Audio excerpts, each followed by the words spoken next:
for today's video and for today's vlog. Isang mapagpalang bagong taon po sa ating lahat. Welcome 2025. Bago tayo magsimula, syempre nais ko magpasalamat sa nagpapalo, nagla-like, nag-share ng aking video. Kaya po tayo kahit paano nag-growth po yung ating vlog about sa renewable electricity through solar technology, and then syempre yung electrical world po natin. So maraming salamat po sa inyo. And for today's video, may nagpapa-review po sa atin ng isang controller. Ayan, so salamat po sa tiwala.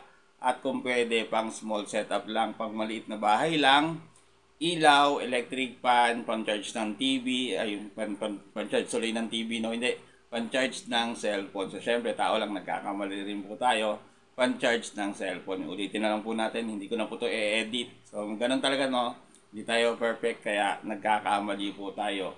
Ayan, so ayan, simulan na po natin yung ating vlog. Ayan, so bago po tayo magsimula, disclaim lang, yung ating pag-review ng SCC na to, disclaim lang, hindi po tayo naninira ng brand. Kung sa bagayan sa pag-review po natin, dahil sa may nagtatanong po sa atin ng brand na to, is honest review lang po, para makita lang po natin yung efficiency rate ng SCC na to. Pero sa akin, para sa akin, pang ilaw na isang ilaw, dalawang ilaw, electric fan. So syempre yung solar naman natin guys, nakadepende pa rin yan sa capacity ng i-build up po natin. So yung isa nga lang sa parte ng SCC na to, dahil ito yung pangalawa na napaka-importante in terms of charging niya. So actual review po tayo, no? Honest review po sa ating small setup na ang controller guys, ito. Ayan. So pinapa-review po sa atin to kung ayan, no. Nalagay sa PWM charge controller for solar off-grid system. Ayan. Ito yung ating small setup na nagagamit po natin dito sa shop. Ayan, status check niya ngayon guys is 12.0. Meron tayong continuous load na dalawang ilaw. Ayan. So kung bakit ko siya hindi pa in-off, kasi malalaman nyo guys, no. Ayan, off po natin yung load. Kapag may load guys, is babalik siya dahil yung ating load is merong nag-power delivery siya.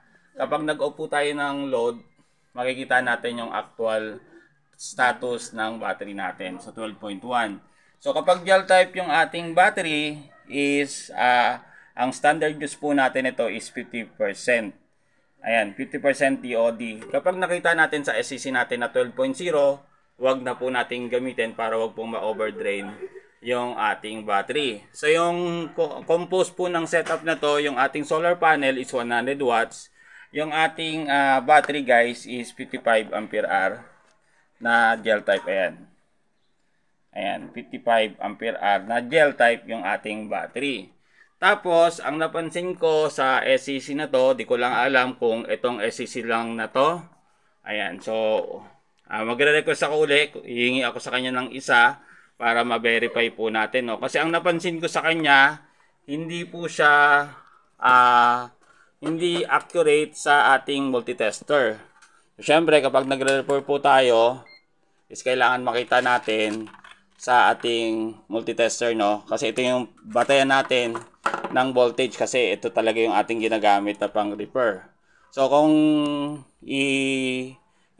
multitester po natin, ayan, dito sa multitester is 12.2, sa ating SCC guys is 12.1.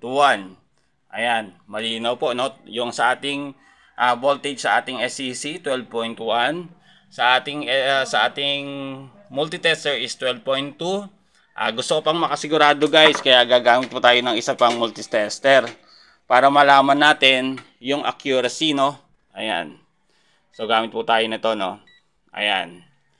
So itesta rin natin.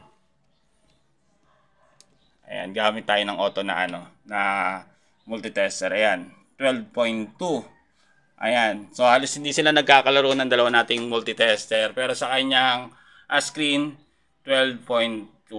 So kapag ito yung gagamitin mo at nalaman mo na ganyan, mag-adjust ka lang ng +1 volts. Ayan. Tapos, magre-request tayo uli ng isa. Tignan natin kung, para ma-verify po natin kung baka ito lang SEC na to. So, ngayon is, manghihiram uli ako ng isang ganito. Tapos, titignan natin kung ito lang bang problema niya, yung itong SEC na to is, ganon or lahat, or para ma-verify natin kasi kailangan natin gumawa or mag-test ng hindi lang isa kundi dalawa, tatlong unit ng ganito para malaman natin yung accuracy. Ayan, tapos sa USB niya guys is 5 volts 2 amps. So 5 volts 2 amps times po natin sa 2, 10 watts po yung charging pin niya. Ayan, base nga po doon sa nakasulat. Ayan.